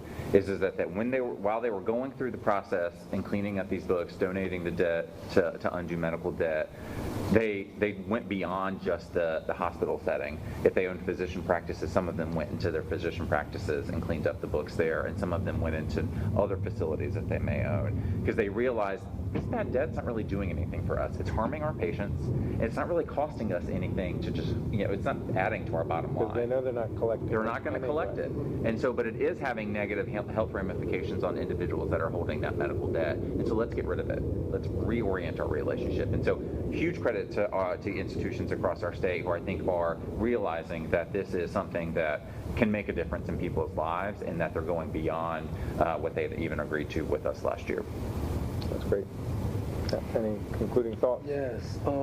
I appreciate how everyone has spoken to the comprehensive nature of medical debt on an individual level. And we've touched on how it kind of impacts or has ramifications and implications on the systemic level. I just wanted to go into that a little bit deeper because when we talk about medical debt, we're not just talking about numbers on the page or data markers. We're talking about people's lives. We're talking about souls. We're talking about spirits. And so that is kind of what empowers Healing Without Debt Guilford's our initiative approach, because we desire to move people from prevention to transformation. And so we have a 4-pillar system that we use, which includes relieving, preventing, protecting, and reducing. The reducing element is critical because what we are attempting to reduce is the stigma that is associated with medical debt. Please excuse me. So The stigma that is associated with medical debt in particular and debt as a whole is something that really plays a role in people's anxiety, people's confidence level to seek care, people's experience of shame in intracommunal settings such as church congregations, as well as at large. And so that stigma piece is really something that our approach tends to, is attempting to kind of disrupt. That is why raising awareness amongst community members is so important, because when we get in conversation with one another, we hear one another's stories, we don't have to feel so isolated in our experience with the burden of medical debt. And just to underscore that one point. Sure. This is applying to 2.5 million people. Yes. So we're not talking about two people. Indeed. We're talking about 2.49998, whatever. Help me with the math. You were two of millions of people. Yes. And so that underscore is, we want to put that in conversation with the fact that as broad-reaching as medical debt is, as wide-reaching, as medical debt is, unfortunately, when you have it in your household, it still feels like just you. It still feels like just you. And so this is why the systemic approach that that Healing Without Debt Guilford takes is so imperative. Our desire is to end the cycle of medical debt by fixing the systems that create it. And that means creating consistent statewide standards for charity care eligibility and communication. That means funding community navigators who can help patients access financial assistance before bills escalate. That means eliminating medical debt from credit reports or continuing to keep them off credit reports so that these people who have medical debt can have a better opportunity at long-term financial stability. And that means embedding stigma awareness training in healthcare providers and in healthcare settings to ensure compassionate and respectful interactions. Thank you, Jordan. Dennis. Yes. Jordan. I just want to say, I think what Jonathan was saying, kind of the people falling through the cracks before, they're being caught now. And as a school employee and a single parent and stuff, when you look at that, I didn't feel like I would qualify, and I did. And I was like, before I would have just been struggling really hard to pay it off, and instead now I don't have to worry about that, and I can just continue on as anything. And I also know the foster parents that I've worked with, they have all been very thankful for it as well, because you have a kid in your house and you're like, I can't take anymore because I can't afford to pay my debts and take care of the children, and now they're able to do that because having the children in their home who have received Medicaid, they're now falling under this. That's great. It's just been great. Happy to hear that, Jordan. Well, for me, a lot of times I feel like when patients come in, I'd like to focus on their actual health care. That's what I went to school for. But a lot of times I am the negotiator, and I have to reason with them and, let's call it what it is, sometimes beg to get them to do what they need to do for their health. It's not helping me, it's for them. But because of that debt, they're hesitant to do the the things that they need to do for their betterment. So if I'm telling someone you really need to go to the emergency room, I think you're having a heart attack, or you might have a blood clot, this can be life-threatening, you'd be surprised at how long it takes for this back and forth before they finally agree. So anything that can help ease that burden of medical debt and make that less of a decision that they're willing to kind of, let me go home and think about it. Maybe in the morning if I still feel bad. There might not be an in the morning. So this is a great program. I just wish more states would take advantage of the opportunity. Thank you. I've been very impressed with the program. I really appreciate Jordan and Dennis sharing their personal stories. Dr. Banks and I are, privileged. We can empathize with our patients not being able to afford to service their debts and buy the groceries, but hearing it directly from you guys really has a huge impact on us. And I really commend Governor Stein and Jonathan for being so innovative, and I hope you guys set an example for the rest of the nation and how we can address this huge issue. So thank you. Jonathan, final words. I'm just appreciative of everybody telling their story. I think we were surprised when it was 2.5 million North Carolinians that benefited from this. You're exactly right. It was the quiet crisis in the state. everybody felt alone. In North Carolina, we had the third highest rate of households with medical debt in collections. This is a huge problem in our state, and we have taken an enormous step forward, and there's more work to do, and I'm glad to be here to do it. Yeah. And that was going to be my final comment. Yes, the legislature is refusing to fund Medicaid. Yes, the federal government is causing people's health insurance rates to go up. These are terrible things, but it is not all doom. There are people out there, and I want to again commend Governor Cooper, Secretary Kinsley, Jonathan, the people who started this program last year. There are people in government who care deeply about healthcare affordability and are being as creative as they possibly can be to take burden off of people's backs, because it's hard enough out there as it is. And we want people to be focused on loving their kids, being healthy, getting care when they need to, and just living their best life. So thank you all for what you do. Thank you. Thank you all for being here.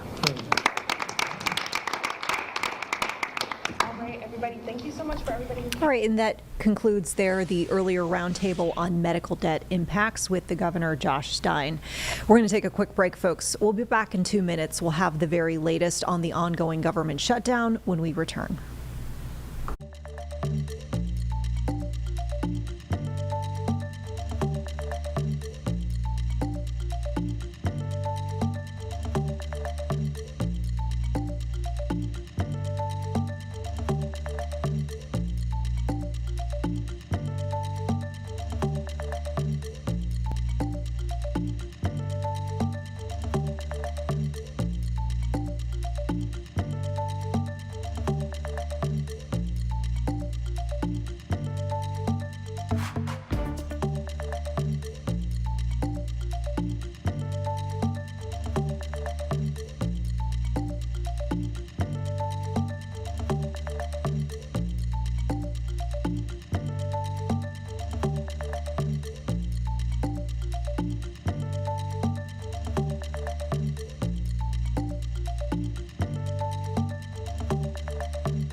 Welcome back to Live Impact News. We are, of course, keeping an eye on the very latest with the ongoing federal government shutdown, now the longest in U.S. history at day 36. And we continue to get insights from folks who are essentially students of political science, if you will. And they've looked at shutdowns in the past, and also just kind of the dynamics of what's going on at this hour. I want to bring you our earlier chat with Professor of Political Science Stephen Green from North Carolina State University, really bring us some interesting insights at what's in play right now with these discussions. We mentioned we are keeping an eye on the very latest with the ongoing government shutdown, the longest now in U.S. history at 36 days. And at last check, there were lawmakers and negotiations right now, an attempt to try to end this, but is yet to be seen how successful they'll be, and if so, over what timeline that deal could take. We are chatting right now with political science professor from North Carolina State University, Stephen Green. Thank you so much for joining us, Stephen. We appreciate your time. You bet. Good to be with you. Yeah, good to see you again. So I guess we'll start off, obviously, with the big headline, the fact this is now historic in nature as far as this shutdown is concerned, 36 days. What do you think folks are feeling at this point. I mean, we talked about, in prior segments, how this is something that is kind of, recent in the sense that we see these shutdowns more and more. We're now at 36 days. I mean, how big of a deal is this? Well, the issue is that for some people, it's a really big deal, right? If you are a government employee, this is a really big deal. I probably mentioned before, I have family in Northern Virginia where a huge portion of the people are employed by the government or directly impacted by that employment, and that's a really big deal. If you work for the TSA and you are working without necessarily being paid, that's a really big deal. But the truth is, I'll be honest, for me and for my life, being a professor here at NC State University, I suspect most people just working at WCNC, you're able to go about your life with pretty minimal disruption or negative impact from the shutdown. And as long as the costs of the shutdown are concentrated in that pretty small group, and most of us can be like, yeah, things are fine, or, well, I had a friend who had this big delay at the airport, then there's not a lot of incentive for people to really get angry and start pushing our politicians to say, hey, we've got to do something about this. And again, there are people saying that, but most of us are not that directly affected. And again, and I think one of the effects of us having so many of these shutdowns in recent years is that they have come up with ways to try and diminish that direct impact on a lot of voters. You talked about the impacts and how for some it is monumental. I mean, we have people who are going without paychecks at this point and trying to figure out where money is going to come from. And, it gets me kind of curious about the timeline of this, because we know when we were talking about this at the very, very beginning, we knew that there was kind of a runway of about 2 weeks where there would be the paycheck that the person was living on last, the last paycheck that they got, and then after 2 weeks would be the point at which they're going forward now without any pay. So here we are at 36 days. Are we expecting any sort of compiling impacts either to these folks who are directly impacted or to the American people? How sustainable is this at this point to continue on day after day? Are there going to be different layers or levels to this as we continue on if we do? Yeah, no, absolutely. And, different parts of the government are operating on different timelines. And we just saw most recently the SNAP benefits, that is the food stamp assistance to many Americans, look like they were going to be cut, but now there's a court fight and they will be getting those, I think. But, different effects kick in at different times. You've got a transportation workforce when you look at things like air traffic controllers, which are stretched thin and increasingly stretched thin, and at some point does that reach a breaking point? Probably. So the truth is, yeah, there is this cumulative effect, and more things will go wrong, more things will get worse. I think the good news is that the elections last night seemed to be a real kick in the pants, and certainly President Trump has talked about trying to resolve this quickly.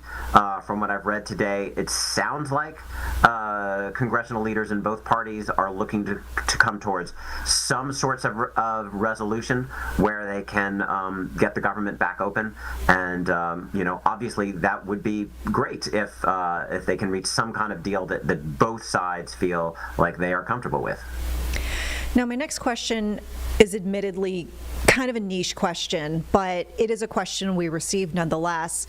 Folks want to know why lawmakers are getting paid right now when other people who are working are not.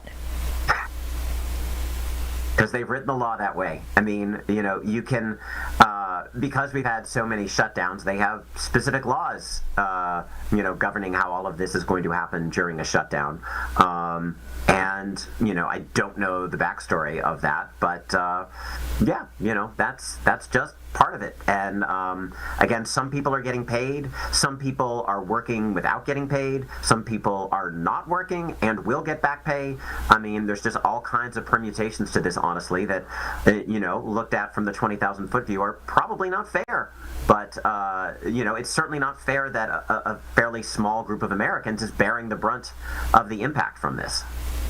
So it sounds like essentially there are different pots of money, if you will, or different, spending buckets, and lawmakers happen to be in a different one. It's just, it's interesting, and like I mentioned, it was a question that we got, so appreciate that. Yeah, I mean, and let's be honest, lawmakers insulate themselves in certain ways, and people have talked about for years about limiting their ability to trade, to make certain kind of stock trades and other ways in which they can enrich themselves.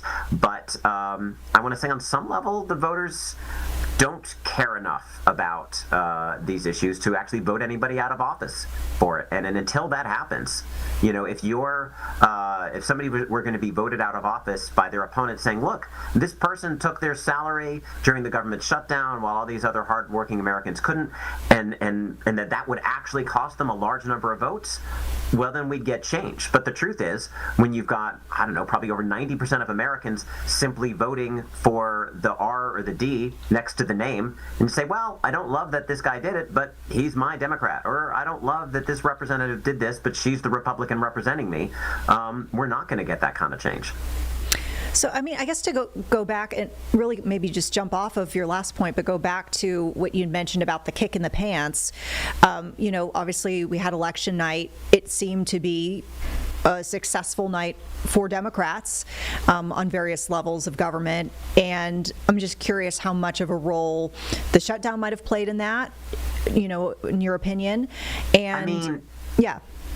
It almost surely did in Virginia, again, which is so dependent on government workers, and the winning candidate there, Abigail Spanberger, had a very large margin, which almost surely was certainly partly based on the shutdown. But, Democrats had a very good night in New Jersey, which is less related. They had a good night in all sorts of places. And I think the shutdown may have played some small part of that, but I expect it's more just dissatisfaction with President Trump generally, and the shutdown is probably, I think, just one part of that.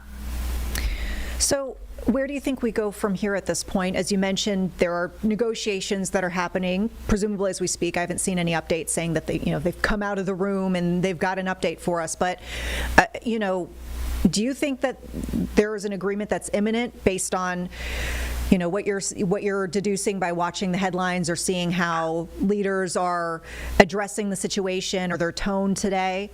I feel like, my problem is I'm always an optimist, but I feel like there is. I feel like having this election happen gives both sides an excuse to say, well, the ground has changed, and we need to have an agreement now. And even if the Democrats are giving in, shall we say, on some degree, and I think they'll need to, because that's what a negotiation is, both sides have to give in, it will be in the context of, look, hey, we won big in the election, and we really just need to get this done now while we have the upper hand after that. And Republicans can say, look, we lost the election, things changed, so we now have to really negotiate harder and find some sort of agreement. And again, I think whatever deal is made, both sides will be able to say, hey, here are things we got that we wanted. We did not totally lose. You can't have a deal where one side is just like, yeah, we quit, the other side just beat us. And I think having this election kind of, shakes up the board enough, if you will, that both sides can hopefully come to some agreement where they say, well, we lost some stuff, but here's what we got. And hopefully the election will be a catalyst for that. So I've said this before, but I fully believe it. I think we can all be students of political science and learn more about how our country works and how, local government works and state government. Pretend we're all your students. What lessons do you want us to take away from this experience? What do you want us to know or learn more about after having gone through this? Oh, man. That's a tough one. Because, I would say, part of me wants to say, well, government matters. But again, so much of it is that they have sheltered most Americans from the actual suffering. That it is a pretty small minority of Americans who are really bearing the costs of this. And honestly, one of the things I always talk to my students about is that when you have a small group that's suffering and everybody else is benefiting, the politics of this are tough because we're all, not all, but most of us are able to carry on. So, when shutdowns have ended in the past, it's because the pain has been more widely spread.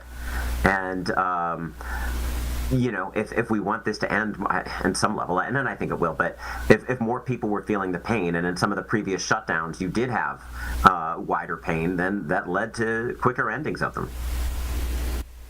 Yeah, really interesting discussion there. Once again, this was from just a couple of hours ago with political science professor Stephen Green. And really, of course, we are keeping an eye on all sorts of various impacts. Of course, latest one that we talked about a lot, in the headlines this evening, the announcement that there will be reductions of that flight capacity. We had that for you in our last hour of Live Impact News. Another impact that we're kind of honing in on a bit more tonight is the impact to tourism. And our Nick Sturdivant actually spoke with another expert about that. And, there are a lot of questions about how this could impact tourism, specifically in Western North Carolina, as there are some national parks or services or infrastructure, if you will, that are through the national park system. So with that, let's go ahead and hear what he learned today. So this is Nick Sturdivant sit down with one of our political science professors. That's from our content partners there in Louisville. All right, so we want to get back now and talk about the impacts of the government shutdown, as we've been talking about throughout this afternoon, throughout the stream. Today marks the longest government shutdown, long stretch of the government shutdown in our nation's history, day 36. And we talk about so many impacts when it comes to how folks are going to feed their families, to air travel we touched on earlier, but we want to talk about tourism. North Carolina has some great destinations, and tourism is impacted by this government shutdown. I want to bring in Dr. Lincoln Larson, Associate Professor in the Department of Parks, Recreation, and Tourism Management at NC State University. Dr. Larson, thank you for your time. For sure. Happy to be here. Let's talk about it. I mentioned tourism. How has this government shutdown affected you're talking about access to these major tourist destinations? I mean, I think about Blue Ridge Parkway, Great Smoky Mountains, even our coastal area. Yeah, there are more national park sites in North Carolina than almost any state east of the Mississippi River. So it's a huge part of our outdoor recreation and tourism industry. And when people can't access those sites and experience them the same way they're used to doing, it's going to have a significant impact on tourism and also tourism revenue in those gateway communities around the parks. And one thing I think about too, and hopefully you can answer this, the longer the shutdown goes on, does that impact visitor behavior or demand in the long term? Eventually we won't be in a government shutdown, but yeah, I mean, there are lots of issues associated with the shutdown. The first and foremost is the staffing concern, right? And parks, they're public resources. We try to keep them open as much as we can, but the reality is they require some degree of management. I mean, a lot of those parks, especially the Smoky Mountains, for example, runs like a small city. So when you don't have staff on the ground to take care of maintenance issues, to helpful dispose of human waste, to engage in law enforcement activities that would keep visitors safe and help them have a good experience, when those things are missing, the visitor experience starts to break down. And so the longer this goes on, the harder it is to sustain the types of trips that we're used to having when we visit places like national parks. I also think about the recovery from Helene, Western North Carolina. We talked about the mountains, a great destination to go to. They are still picking up the pieces. I mean, more than a year later, that's still a heavy lift out there. Does this stunt any of the progress being made or any of the future work that's happening out there? Absolutely. I mean, in terms of parks, this really couldn't have happened at a worse time. National parks have historically been underfunded and understaffed for decades, and they've faced a maintenance backlog coming into this.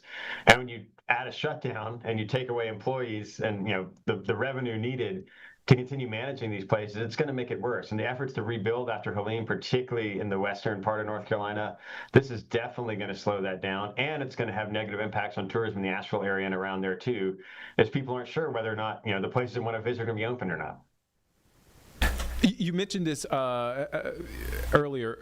Can you dive deeper into the federal workers, the contractors' impact when it comes to the tourism sector here in North Carolina? Yeah, well, there's a substantial workforce, both full-time and part-time, that works in these park settings. A lot of those workers are now furloughed, not getting paid, not able to engage in the stewardship behaviors they do on a regular basis.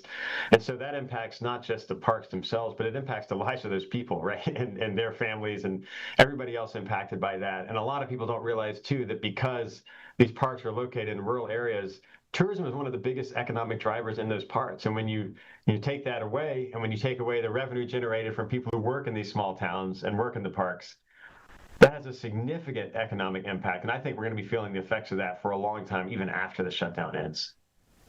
Oh, wow. Is there something that we're not talking about when it comes to tourism? Something that we should be thinking about more when it comes to the impact of the shutdown on the tourism industry here in North Carolina? Well, I think, any industry is going to benefit if it's adaptive and resilient, right? And so fortunately in North Carolina, while national parks and federal park resources are very important, even national seashores and some of those places you mentioned, we got a lot of other stuff that people can visit. We have a great state park system. We have amazing county, municipal parks, a lot of other outdoor recreation resources that North Carolinians can take advantage of. And so I think it's important to remember that, if the place you wanted to visit is closed, there's still other alternatives. And I think the tourism industry needs to be prepared for that and to help push people in different directions, maybe unconventional directions, to help them take advantage of substitutes that, maybe they didn't know existed before. And luckily, North Carolina, we got a lot of options on that front, so that's good. One last question. You've been so generous with your time this afternoon. I want to ask from a classroom setting. A lot of those students that go to NC State, they're from North Carolina, so they understand some not. How do you? I guess a better question. What is the conversation surrounding tourism in this government shutdown overall in the classroom? Well, I can tell you that students aren't happy about the situation when they're getting out, graduating, looking for jobs, and government isn't functioning, parks are closed, all that. So it's not a great situation for our students. What I'm trying to do and what I'm encouraging students to do is to really make a stronger case for parks and outdoor recreation as an essential resource. We saw this during the pandemic. Parks became a critical part of how we were outside, being healthy and happy. And I think instead of viewing parks as a luxury and something that we can just close at any point and nobody cares, this is a critical part of our lives. And I think the extent to which we and politicians can realize that, we can start to prioritize resources in that way and make sure that whether or not there's a shutdown, our parks stay open and accessible to everybody who can benefit from them. Some great context and great perspective there on a major industry here in our state. Dr. Lincoln Larson, Associate Professor in the Department of Parks, Recreation, and Tourism Management at NC State University. Thank you for your time here on Live Impact News. Thanks. Get outside this week. All right, folks, and we are going to take a quick break here on Live Impact News. More on the ongoing government shutdown when we return.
All right, welcome back here to Live Impact News. I'm Vanessa Rufus. We've got for you next commentary from congressional leaders, specifically on the Democrat side, as they remark on the ongoing government shutdown. Also coming off of what has generally been seen as a successful night for them in election night yesterday. Let's listen in. Good afternoon, everyone. Good afternoon. It's an honor to be joined today by Whip Catherine Clark, Chair Pete Aguilar. We've got Steering and Policy Co-Chair Debbie Wasserman Schultz, Democratic Policy and Communications Committee Co-Chair Lauren Underwood, and DCCC Chair Susan Del Bene. Last night was a big night for the American people, and of course a big night for the Democratic Party and our candidates who were successful all across the country in making it clear to the American people that we're going to fight to lower the high cost of living, stand up for them, improve their quality of life, address the Republican health care crisis, and push back against the extremism that is being unleashed with record speed on the American people. It's clear that last night was also a decisive repudiation of Donald Trump and failed Republican policies. America is too expensive. The cost of living is way too high. Donald Trump and Republicans promised that they would lower costs on day one. Costs aren't going down, they are going up. Inflation is going up. Housing costs out of control. Grocery costs out of control. Child care costs out of control. Electricity prices through the roof. And now that we are in day 36 of the Trump Republican shutdown, it's clear that because of the Republican refusal to extend the Affordable Care Act tax credits, tens of millions of Americans are about to dramatically experience increases in their premiums, copays, and deductibles, which will make it unaffordable for them, their children, and their families to go see a doctor when they need one. House Democrats are going to continue to stand on the side of the American people in fighting to lower the high cost of living, fix our broken health care system that Republicans are decimating, and clean up corruption so we can deliver a country that actually works for working class Americans, for middle class Americans, and for everyday Americans. Our position as House Democrats, working closely with our friends and colleagues on the other side of the Capitol, Senate Democrats, remains the same. Earlier today, Leader Schumer and I demanded a meeting with Donald Trump. He needs to get off the sidelines and get in the game. Because until he does, this government will remain shut down. Mike Johnson and John Thune have zero authority to act on their own. And over the last 36 days, Donald Trump has been too busy throwing parties designed to elevate the lifestyles of the rich and shameless. He's been too busy on the golf course. He's been too busy destroying half the White House. And he's been too busy finding $40 billion for the people of Argentina, and yet can't find a dime to prevent children in this country from going hungry. The American people have had enough, and the results last night across the country have made that clear. It's now my honor to yield to the whip, Catherine Clark. Thank you so much, and good afternoon, everybody. It is truly a privilege to stand with this leadership team, and a special thanks to our leader, Hakeem Jeffries, for his moral clarity and tenacity. And here's what the voters told us last night. They want leaders who will protect their health care, who will protect SNAP and food benefits, who will protect Head Start, who will bring down the cost of living. That is the mandate of the American people, to prioritize the budgets of working people over the demands of billionaires. That's what the American people want, and that is what Democrats are going to keep fighting for. And at some point, the Republicans need to hear what the people are saying, because it's clear. They are saying enough is enough. They see through the Republican spin. They see through the games.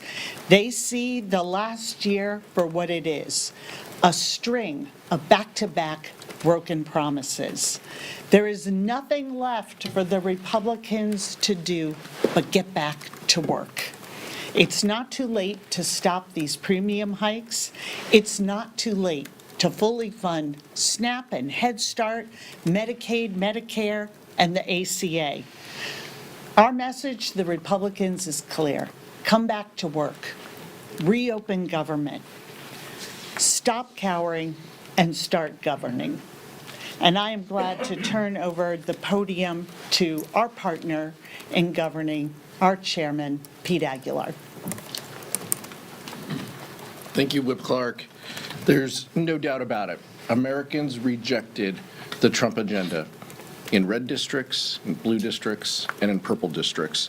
And the reason is clear. Donald Trump and his henchmen, time and time again, have abused the American people, from firing federal workers to raising costs with tariffs, taking away health care, gutting food assistance, all of that. And the American people fought back last night, and they made their voices heard. Americans made it very clear that they understand Republicans are fighting for the billionaire class, while Democrats are fighting for health care and lowering the costs that they face every day. We're so pleased for our past and present colleagues, Mikey Sherrill and Abigail Spanberger, as they ascend to the governor's mansions in their respective states. And I'm so thankful that Californians showed that they want fair elections and would not allow Donald Trump to rig the 2026 election just like he tried in 2020. Across the country, the message of affordability was loud and clear and resonated with the American people, who are facing record high prices thanks to the Trump agenda. The American people are begging Republicans to put an end to this chaos, and we hope Donald Trump will listen. Leader Jeffries, for your hard questions. Questions? Chad? Oh, okay. I didn't know. Thank you. Good afternoon. You back with that microphone again? Always with the microphone. Attached to the hip here. So, you wrote to the president demanding a bipartisan meeting. All right, folks, and there you hear from Democratic leadership about the ongoing government shutdown. We also did hear from the GOP today. Let's go ahead and check in with that commentary. It's ready to go. To deny paychecks to workers, to stop the flow of SNAP funds to hungry families, and all the rest. And still, somehow, they have the audacity to go on national television and gaslight the American people and try to pretend that somehow the Republican Party has some in this. It's the most outrageous example of political gaslighting that we have ever seen. And day after day, they have claimed, without any merit at all, this shutdown is somehow about health care. It's a blatant lie, and they know it. They tried to string together two totally unrelated issues: the expiration of the Obamacare COVID subsidies and the basic funding of the federal government. Those are two totally distinct things. Republicans have always been willing to have a conversation about the COVID-era subsidies and how to make Obamacare and health care more affordable. But we will not, and we should not do so as hostages in their political game.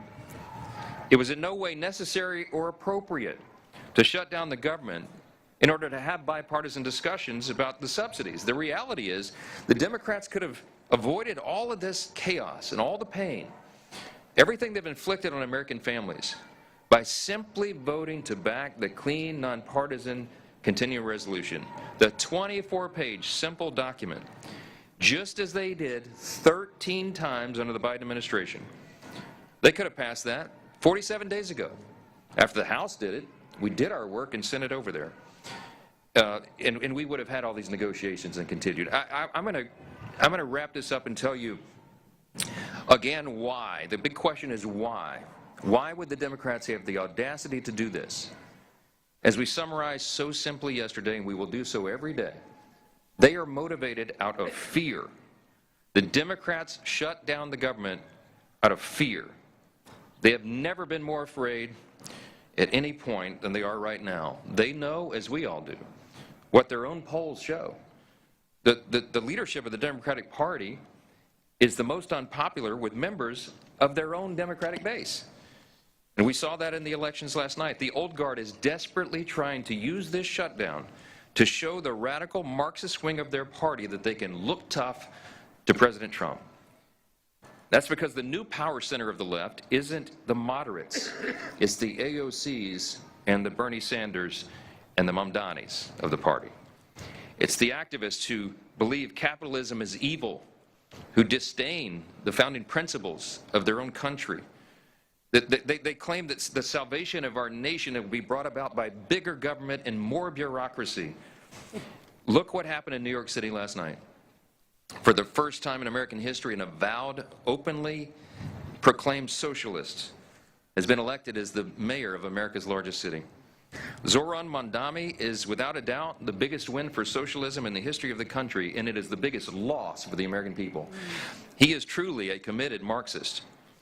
And the results of that race tell you everything you need to know about where the Democrats and their party are headed. Okay. All right, folks, and that's going to do it here for us on Live Impact News. Thanks so much for being with us. We're going to turn you over to our next hour of programming. Be with us for the news at 11 here on WCNC Plus.